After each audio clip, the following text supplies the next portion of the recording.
Salut tout le monde. Alors je suis super contente de vous filmer cette vidéo puisque comme vous le savez ou peut-être pas, on sait jamais, ça fait un petit moment que j'avais pas filmé puisque j'ai accouché le 19 août 2016, obviously.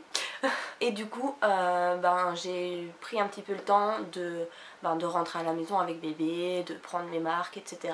Donc avec mes deux enfants maintenant, puisque comme vous le savez encore une fois, ou peut-être pas encore une fois, j'ai un petit garçon qui a bientôt 4 ans, qui s'appelle Flavio, et donc ma fille qui s'appelle Rebecca va avoir 2 mois le 19 octobre. Donc voilà, aujourd'hui on est le combien ? On est le 16 et donc ça fait presque 2 mois, enfin ça fait 2 mois que j'ai pas filmé puisque la dernière vidéo que je vous ai mise, je vous l'ai postée justement le jour de la naissance de ma fille, vu qu'elle était pré-programmée. Elle s'est mise en ligne ce jour-là toute seule. Bref, je recommence à m'emmêler les pinceaux. J'ai pas perdu cette habitude là par contre, j'ai l'impression. Et voilà, donc ça fait 2 mois que j'ai pas filmé, je suis un peu perdue, je sais pas trop ce que je vais raconter, enfin si, je sais ce que je vais raconter, mais je perds mes mots et je bafouille encore plus que d'habitude, donc je pense que ça va peut-être être long, même si c'était déjà long avant. Voilà, tout ça pour dire que je suis super contente de vous filmer cette vidéo, franchement je suis trop emballée. D'ailleurs pour vous dire, il est 23h30 et je me suis maquillée exprès pour vous faire cette vidéo. D'ailleurs je suis en bas de pyjama, je sais pas si on peut voir, voilà. J'ai mon bas de pyjama, après cette vidéo je vais mettre mon haut de pyjama, me démaquiller et tout ça. J'ai déjà ma tresse pour aller dormir aussi. Donc franchement là je me suis vraiment maquillée, habillée le haut pour vous faire cette vidéo parce que j'avais vraiment envie de vous filmer. Je suis malade encore comme d'habitude. Je m'oblige à prendre le temps de filmer même s'il est tard et même si je vais me coucher tard à cause de ça. J'ai vraiment trop envie. Bref, voilà, ça fait je sais pas combien de temps que je parle pour ne rien dire en gros. Je suis là aujourd'hui donc pour vous raconter comment s'est passé mon accouchement. Puisque vous avez été nombreuses à me le demander. Je vous ai posté une petite photo sur Instagram pour vous dire que j'allais filmer soit aujourd'hui soit demain. J'allais un petit peu voir quelle heure il était quand j'avais le temps de filmer. Comme vous pouvez voir, il est assez tard, mais je me suis dit quand même j'y vais. Et donc vous avez été nombreuses à me dire que vous aviez envie de voir un petit peu mon accouchement, comment ça s'est passé. Et ben je suis là pour vous raconter tout ça. Donc c'est parti, j'arrête de parler de tout et n'importe quoi et je passe au vif du sujet. Alors, que dire, commencer par quoi en fait, parce que c'est assez simple ce qui s'est passé hein, pour moi. Si vous avez suivi mes vlogs de grossesse, vous saviez que j'avais une césarienne programmée le 19 août. Et donc c'est ce qui s'est passé, mais je vais vous expliquer un petit peu plus en détail. Donc le 19 août au matin à 7 h, je suis rentrée à la maternité, directement dans ma chambre que j'allais avoir après. Donc je suis rentrée, on m'a accueillie, etc. On m'a donné une super blouse où on voit tout le... Hein, vous voyez, on voit tout, puisque en plus vous êtes censé ne pas mettre de sous-vêtements, surtout quand vous allez avoir une césarienne après. Donc vous avez rien en dessous, pas de soutif, pas de culotte, rien. Vous êtes tout nu en dessous de cette fameuse blouse magnifique. Et donc quand je suis arrivée, elles m'ont donné un espèce de gel douche antibactérien, je sais pas trop quoi, enfin un gel douche d'hôpital pour avoir vraiment aucune bactérie sur le corps pour aller dans la salle d'opération. Heureusement j'avais de la chance, un petit peu. Ma chambre était juste en face des douches, donc j'ai pu juste traverser, aller me doucher avec ce gel douche qu'on m'avait donné là.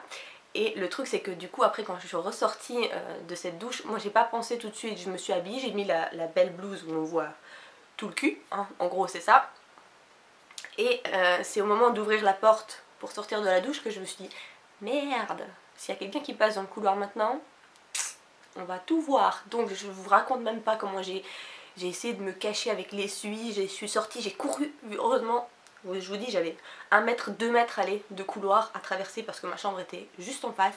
Mais j'ai couru, j'ai tellement peur que quelqu'un me voit courir comme ça en train de me cacher. Enfin bref.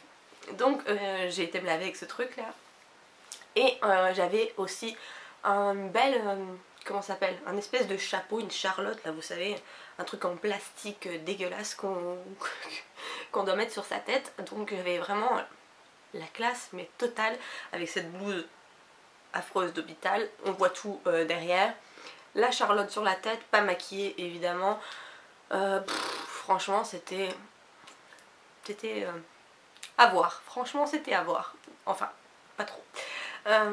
Et donc voilà, après bah, j'ai attendu dans ma chambre qu'on vienne me chercher. Je suis passée vers, enfin on est venu me chercher vers 10h, 10h30. On m'a descendu là où se trouvent les blocs opératoires, mais du coup je sais pas si ça se passe comme ça partout, mais moi en tout cas à chaque fois que je me suis fait opérer c'était comme ça. Avant de rentrer directement dans le bloc opératoire, on vous met dans une espèce de couloir et vous attendez un petit peu votre tour, on va dire ça comme ça. Et donc on m'a mis dans ce couloir où il y avait une personne devant moi. Je me suis dit normalement ça devrait aller vite, il y a une personne devant moi et elle venait pas pour la même chose que moi, donc c'est pas les mêmes médecins et ben, il y a plusieurs salles opératoires, donc je me suis dit ça devrait aller vite, sauf que c'est pas allé vite du tout, puisque je vous dis on est venu me chercher dans ma chambre vers 10h, 10h30 et je suis rentrée dans la salle d'opération à 12h30. Donc j'ai passé 2 heures dans le couloir à attendre. J'avais envie de péter un plomb.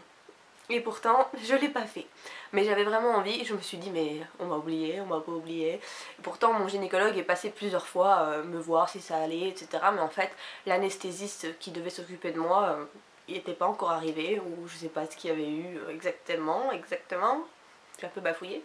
Bref, je sais pas exactement pourquoi il était pas là, ou s'il était occupé avec quelqu'un d'autre, ou je sais pas trop, mais en tout cas il était en retard. Donc j'ai attendu 2 heures dans ce couloir sur mon lit. C'était vraiment chouette parce qu'en plus vous savez il y a les espèces de grosses lampes dans ces couloirs là, vraiment les lampes d'hôpitaux, et j'étais juste en dessous de la lampe, j'étais en train de cuire, j'avais trop chaud et en plus j'étais fatiguée parce que j'avais pas beaucoup dormi la veille en sachant ce qui allait se passer le lendemain, etc. La césarienne et tout, j'avais pas beaucoup réussi à dormir et du coup j'étais assez crevée. Et donc j'étais dans mon lit et je m'endormais dans mon lit, mais il y avait beaucoup de passages, des infirmiers, des chirurgiens, etc. qui passaient dans ce couloir. Du coup à chaque fois qu'il y avait quelqu'un qui passait, je me réveillais, je faisais semblant que j'étais pas endormie. Mais ouais, j'étais en train de planer complètement dans ce couloir, en train d'essayer de m'endormir, j'arrivais pas, il y avait trop de monde et en plus j'étais en train de cuire sous la lampe. Bref, tout ça pour dire que j'ai attendu 2 heures dans ce fameux couloir. Je m'en souviendrai toute ma vie. Bref, après ça... Bref, j'arrête pas de dire des brefs. Après ça, je suis rentrée enfin dans la salle d'opération. Et là, bah, on m'a préparé, on m'a retiré carrément la blouse que j'avais qui ne servait pas à grand chose, puisque comme je vous dis, on voit quasiment tout. Donc en plus, comme on est tout nu en dessous, c'est génial. Quand on vous l'enlève, vous êtes là, vous n'avez pas envie qu'on vous voit, sauf qu'eux, ils ont l'habitude, mais nous, on est en train de se cacher. Et donc on m'a mis sur la table directement d'opération. À ce moment là ils m'ont commencé à mettre de l'isobétadine et tout ça un peu partout dans le dos pour... c'est comme une péridurale mais ça s'appelle une rachianesthésie. Je sais pas exactement c'est quoi la différence, mais en tout cas ça s'appelle une rachianesthésie, mais ça se fait aussi dans le bas du dos, etc. Donc c'est ce qu'ils m'ont fait. Ils m'ont mis avec le dos vraiment on va dire en boule. Et ils m'ont fait la rachianesthésie, franchement rien senti, j'ai pas eu mal du tout, c'est vraiment que dalle. Franchement si vous avez peur des péridurales, des rachianesthésies, tous ces trucs là, n'ayez pas peur parce que franchement ça fait rien, on sent pas. En fait il faut une petite piqûre pour d'abord, comment dire, d'abord endormir la zone où ils vont ensuite piquer la péridurale. Et du coup on sent ni la petite piqûre, enfin moi j'ai rien senti ni le reste. Donc franchement à ce niveau là ça a été parfait. Donc après une fois qu'ils m'ont fait ça, ils m'ont couché, j'ai senti tout doucement mes jambes et enfin le bas de mon corps qui s'endormait quoi. Et à ce moment là ouais je me souviens, il a pris un truc gelé, mais vraiment gelé, et il me l'a fait couler sur l'épaule. Et là il m'a dit tu le sens comment? J'ai dit mais c'est glacial, c'est vraiment gelé, ça piquait tellement c'était froid. Et ensuite il me l'a versé carrément sur mon ventre et sur le bas de mon corps. Et il m'a dit et là, et je lui ai dit il faut verser pour que je vous dise si c'est chaud ou si c'est froid. Il m'a dit ben j'ai déjà versé. Donc en fait ben, je sentais déjà plus rien. Donc là les choses sérieuses commençaient. C'est à ce moment là que mon copain est arrivé, puisque cette fois-ci il a pu assister à la césarienne. Pour mon fils j'avais eu aussi une césarienne, mais il n'avait pas pu rentrer dans le bloc opératoire, c'était pas le même hôpital. Et surtout c'était une césarienne d'urgence pour mon fils, tandis que ici c'était une césarienne programmée. Je sais pas si c'est ça qui a fait la différence ou si c'est le fait que c'est un autre hôpital et que là ils veulent bien ou je sais pas trop, enfin bref. Du coup lui est arrivé en tenue de chirurgien là avec la Charlotte aussi, un masque, la tenue bleue et tout avec les chaussons, c'était marrant. Et ils lui ont mis un petit tabouret à côté de moi, à côté de ma tête, hein. Ils l'ont pas mis à côté de mon ventre où ils allaient commencer à faire leur truc. Donc ils l'ont mis à côté de moi, vraiment à côté de ma tête. Et ils ont commencé à la césarienne, donc voilà, je vous passe les détails de la césarienne. Toujours est-il qu'à un moment, je me suis retournée vers mon copain et je l'ai vu, il était tout blanc, il était comme ça. Puisque quand on vous fait une césarienne, forcément votre corps il bouge un petit peu, hein, on chipote, on va dire, je vais pas rentrer trop dans les détails, mais on voit bien qu'on est en train de faire quelque chose à l'intérieur de vous. Et donc lui, je le vois tout blanc comme ça. Et c'est moi qui lui demande si ça va. C'est pas lui qui me demande si ça va, c'est moi qui lui demande si ça va. Et il me répond, j'ai ma tête qui tourne. Donc je me suis dit, il va pas me tomber dans les pommes là quand même. Mais non, ça va, ça a été. Donc une fois que ma fille est née, lui est parti avec l'infirmière pour la nettoyer, enfin ils me l'ont montré. Ouais, j'ai oublié de dire ça. Quand elle est née, donc quand ils l'ont sortie, ils me l'ont montré. Chose que j'avais pas eu à mon fils et je regrettais tellement. Je regrette toujours tellement qu'ils me l'ont pas montré quand ils l'ont sorti. Donc ils me l'ont ramené après pour que je le voie, mais je l'ai pas vu tout de suite. Tandis que là, ma fille, ils me l'ont montré vraiment tout de suite. Ils l'ont vraiment juste mis dans un essuie et ils me l'ont montré. Bon, ça dure 10 secondes, hein. Après ils partent pour l'essuyer et tout ça, mais au moins je l'ai vu. Et donc mon chéri est parti avec l'infirmière pour un petit peu la frotter, etc. La peser, je suppose, enfin toutes ces choses-là. Et ensuite, moi je suis restée dans la salle d'opération avec mon gynécologue et un collègue à lui qui ont continué le travail, donc me recoudre, etc. D'ailleurs, on s'est bien marré à ce moment-là, puisque je sais pas pourquoi, mais ils étaient en train de parler du film Les Bronzés. Les Bronzés font du ski. Et ils revenaient plus sur le nom d'un des acteurs. Enfin, le nom de l'acteur il le connaissait, mais le nom qu'il avait dans le film. Et donc moi j'étais là en train de parler avec eux du film. Oui, je crois qu'il s'appelle Popeye. Parce qu'en fait il parlait de Thierry Lhermitte, je pense que c'est comme ça qu'il s'appelle, et il me semble que dans le film il s'appelle Popeye. Bref, et du coup j'étais en train de discuter avec eux du film Les Bronzés font du ski, donc c'était assez épique franchement comme moment, en train de se faire recoudre et parler de Les Bronzés font du ski. Ok. Bref, c'est ce qui s'est passé. Ensuite, une fois que j'ai été recousue, etc., agrafée aussi, on m'a mis en salle de réveil. Et là, une chose qui a différé par rapport à l'accouchement de mon fils, c'est qu'à l'accouchement de mon fils, je suis restée aller aussi 1h30, 2h dans la salle de réveil, mais ils m'ont remonté, mes jambes dormaient encore, tandis que là, ils ont attendu que mes jambes se réveillent. Autant vous dire que heureusement que ça s'est pas passé comme pour mon fils, parce que sinon je pouvais encore attendre dans la salle de réveil, puisque mon fils, j'ai eu la césarienne vers 2h30, mon fils est né à 3h04 de l'après-midi, et à 9h30 du soir, mes jambes commençaient seulement à se réveiller, ça a picoté. Donc heureusement que ça s'est pas passé comme ça pour mon fils, parce que sinon, heureusement que ça s'est pas passé comme ça pour ma fille, parce que sinon je serais restée très très longtemps dans la salle de réveil. Là, donc ma fille est née vers midi, enfin elle est née à 12h58, et je suis remontée dans ma chambre à 3h30. Donc je suis restée 2h30 dans la chambre, et après 1h30, ouais, après 1h30 mes jambes se réveillaient et je sentais que je pouvais les bouger un petit peu. L'infirmière me demande de bouger mes jambes et donc là je me force vraiment à les bouger bien, même si je sentais que c'était pas encore totalement réveillé, mais je me suis forcée à bouger mes jambes pour qu'elles me remontent, puisqu'elle m'avait dit que quand ça serait réveillé je pourrais remonter. Donc je me suis forcée, et donc là elle a appelé les infirmières pour venir me rechercher dans la salle de réveil, sauf que les infirmières m'ont oubliée et j'ai attendu 1h qu'on vienne me chercher. Après 1h j'ai dit est-ce qu'on m'a pas oublié? Peut-être, je dis ça comme ça, hein. Et donc effectivement elle a rappelé et ils m'avaient oublié, donc ils sont venus me rechercher. Je suis remontée vers 3h30 dans ma chambre, mais apparemment j'aurais pu remonter déjà vers 2h30 quoi.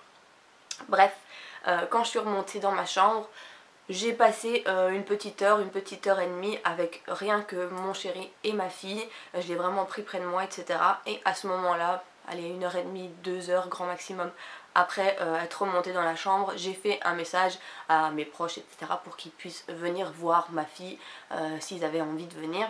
Mais j'ai attendu un petit peu de passer du temps moi toute seule avec mon copain et ma fille avant de faire ce message, parce que à mon fils, je me souviens que j'avais dit à mon copain, t'as qu'à faire un message quand il sera né, et du coup il avait fait un message directement lui en remontant avec mon fils. Et quand je suis remontée moi dans ma chambre, donc je vous parle de l'accouchement de mon fils, hein. Quand je suis remontée moi dans ma chambre, j'avais déjà toute ma famille qui était là, ma famille et la famille de mon copain. Alors c'est pas que ça me dérange d'avoir des gens directement, mais c'est vrai que j'aurais préféré avoir aussi une heure et demie, 2 heures toute seule avec mon fils, et enfin, profiter du moment tout simplement, et puis appeler nos familles. Donc comme j'avais eu l'expérience d'avoir des gens tout de suite, cette fois-ci j'ai préféré prendre un petit peu de temps et de rester toute seule avec ma fille et mon copain avant de faire un message et d'appeler mes proches pour qu'ils puissent venir la voir s'ils voulaient. Je sais qu'il y a plein de gens qui demandent de venir seulement la veille. Moi ça me dérangeait pas qu'ils viennent le jour même, mais c'est vrai que j'ai attendu au moins 2 heures d'être remontée, d'être un petit peu réveillée, parce que même si on vous endort le bas du corps, vous êtes un petit peu dans le cosmos. Bon, bah, je pensais que ça allait aller vite cette vidéo, puisque c'est une césarienne, ça s'est passé assez rapidement, mais je m'aperçois que je parle énormément. Bref, je continue. Donc après ça, ma fille était née, ma famille est venue, etc. Mais la chose qui a aussi un petit peu différé de l'accouchement de mon fils, c'est la douleur. Vraiment. Pour mon fils, je remets un petit peu les choses dans le contexte, puisque si vous ne savez pas, j'ai eu une césarienne d'urgence, puisqu'on m'a fait un déclenchement et que rien ne se passait, j'avais pas de dilatation, j'avais juste les contractions, mais mon fils ne voulait pas sortir quoi. Donc on m'a fait une césarienne d'urgence parce que son cœur ralentissait, il supportait pas bien les contractions, c'est des choses qui arrivent souvent, hein. Et donc j'avais eu plein de contractions avant, j'ai passé 8 heures de contractions pour mon fils avant d'avoir la césarienne. Donc quand quand j'étais dans ma chambre, etc., après la césarienne, forcément vous êtes coupé en deux un petit peu, donc vous avez mal forcément. Vous ressentez forcément une douleur, une gêne, vous pouvez pas faire plein de choses que vous faites naturellement.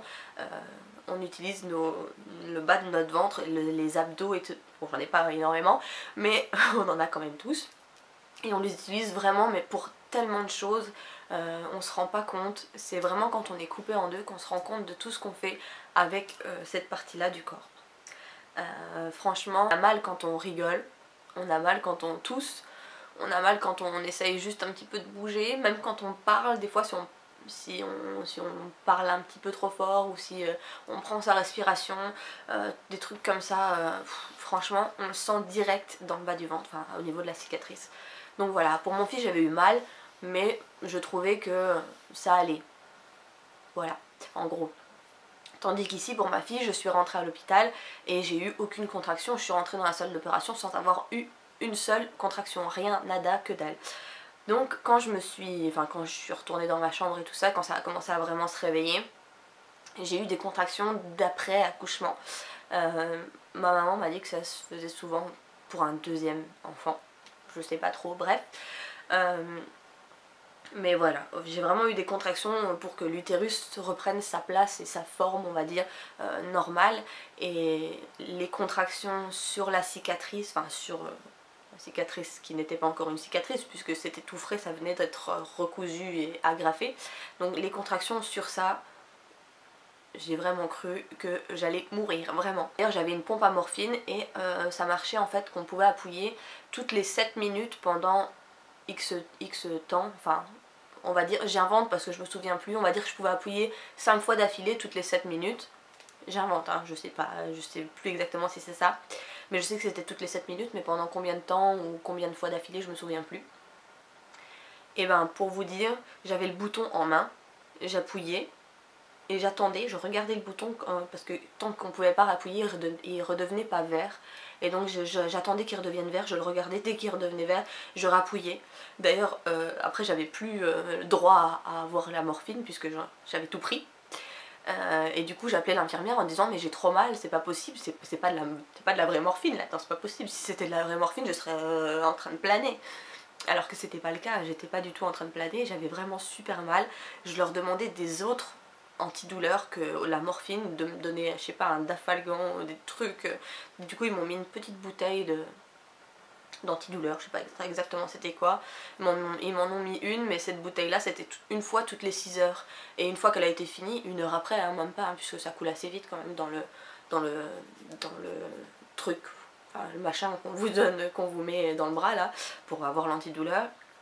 Donc comme ça coule assez vite, ben moi 1 heure après je rappelais, je disais j'ai trop mal, il faut me donner autre chose. Il y a même une fois j'avais 2-3 Dafalgan dans mon sac, je les ai pris en cachette pour vous dire. C'est pas des choses à faire, franchement, ne jouez pas avec les médicaments, etc. Franchement, ne le faites pas, mais j'avais vraiment trop mal et je supportais pas la douleur. Il y a même des moments où il y avait des personnes qui venaient me voir dans ma chambre, quoi, qui venaient me voir et qui venaient voir ma fille, et ben j'étais en train de quasiment dormir sur mon lit tellement j'avais mal et j'essayais de m'endormir pour que la douleur passe, quoi. Et du coup j'étais là sur le lit comme ça et je me sentais mal d'être comme ça alors qu'il y avait des gens qui étaient là. Franchement, ouais, j'ai vraiment eu beaucoup plus mal cette fois-ci que la césarienne de mon fils. Je sais pas si c'est le fait d'avoir eu les contractions après, mais franchement, je pense vraiment que c'est ça. C'est vraiment les contractions qui lançaient sur tout le bas enfin, sur la cicatrice, enfin, ouais, sur ça, sur la découpure. Ça me faisait vraiment atrocement mal. J'ai appelé plein de fois pour avoir des antidouleurs comme je vous dis. Et ça a duré, j'ai accouché le vendredi, ça a duré jusqu'au dimanche. Et à partir du lundi, là, ça allait vraiment mieux. Le dimanche, ça commençait à aller mieux. Mais le pire des pires jours, ça a été le samedi. Ouais, le samedi, j'ai vraiment eu mal. Le dimanche, j'avais mal, mais ça commençait à aller mieux. Et le dimanche et le lundi ça allait, j'étais mieux, j'avais plus mal, je marchais. Donc voilà, à ce niveau là ça a été. Voilà. Sinon je suis restée, donc je suis rentrée le vendredi à la maternité, je suis sortie le mardi. J'ai commencé à marcher le dimanche, il me semble. Je me souviens plus si c'est le samedi ou le dimanche, mais je pense que c'est le dimanche parce que vu l'état dans lequel j'étais samedi, ça m'étonnerait que ça soit ce jour-là. Je pense que j'ai commencé à marcher le dimanche. Donc voilà, je suis restée 4 jours. Ouais, 4 jours à l'hôpital. C'était bien plus cassé. Moi, j'aime pas du tout rester à l'hôpital. Pour mon fils, je suis restée 5 jours et encore, il voulait me laisser rester un jour de plus et je leur ai dit non là ça va pas, je veux sortir, je veux rentrer chez moi. Là je suis restée 4 jours, c'était vraiment bien, enfin j'aurais préféré rester moins mais c'était bien, 4 jours c'était assez, j'étais bien pour rentrer chez moi, après j'étais contente. Et la chose qui a changé aussi par rapport à l'accouchement de mon fils, c'est que pour mon fils, l'hôpital dans lequel j'étais, c'était des chambres communes. Donc le premier jour, il y avait quelqu'un avec moi dans la chambre. Ensuite, elle est sortie de l'hôpital, donc je me suis retrouvée toute seule dans la chambre. Mais malgré que j'étais toute seule dans la chambre, mon copain n'a pas pu rester dormir avec moi. Donc j'ai passé toutes les nuits toute seule. Tandis que cette fois-ci pour l'accouchement de ma fille, c'était une chambre commune aussi, mais dans cet hôpital là, les chambres communes, il y a un seul lit, je ne comprends pas, hein, mais il y a un seul lit et vous êtes tout seul dans la chambre, forcément c'est un seul lit. Et du coup là mon copain a pu dormir, il y a un espèce de petit fauteuil qui se déplie et qui fait un espèce de lit. Et du coup il a pu rester dormir, il n'est pas resté tous les jours. Il est resté 2 nuits sur les 4 nuits parce que il travaillait, donc il y a 2 jours où il a été obligé de partir et de pas rester là puisque sinon il aurait dû se lever beaucoup trop tôt pour aller se préparer à la maison, etc. Enfin bref, du coup il est resté 2 nuits sur les 4 et ça franchement c'était vraiment bien. Surtout les premiers temps où moi je savais pas me lever pour la nuit, aller changer la petite, où il est resté ça m'a bien aidé pour qu'il puisse se lever lui, aller la changer, etc. quand moi je pouvais pas. Donc ça c'est quand même vachement pratique parce que du coup à l'accouchement de mon fils je devais toujours appeler les infirmières pour qu'elles viennent. Je pense qu'il faut le changer. Enfin bref, voilà, je vais arrêter de parler parce que j'ai l'impression que j'ai parlé énormément de temps, je suis désolée. Mais voilà, j'avais envie de bien vous expliquer et même je pense pour moi, pour plus tard si j'ai envie de voir comment ça s'est passé, si j'ai oublié un petit peu, on sait jamais. Donc voilà, j'espère vraiment que ça vous aura plu cette petite vidéo. En tout cas moi j'étais super contente de la filmer. C'est la première vidéo que je refilme depuis 2 mois. Donc j'espère que ça n'aura pas été trop long, même si je pense que oui. Mais vous savez que déjà en temps normal je suis une pipelette. Alors là comme je vous ai pas parlé depuis 2 mois, bah, c'est encore pire quoi. J'ai envie de encore parler tout plein. N'hésitez pas à me raconter vous aussi votre accouchement dans les commentaires si jamais vous avez envie, que ce soit un accouchement d'il y a 10 ans ou un accouchement d'il y a une semaine, peu importe, ça fait toujours plaisir à lire ces histoires-là. Moi c'est des choses que j'aime beaucoup écouter, regarder et même lire, donc voilà, n'hésitez pas. Je vous fais en tout cas moi plein de gros bisous et je vous retrouve très bientôt pour une prochaine vidéo. Bye bye.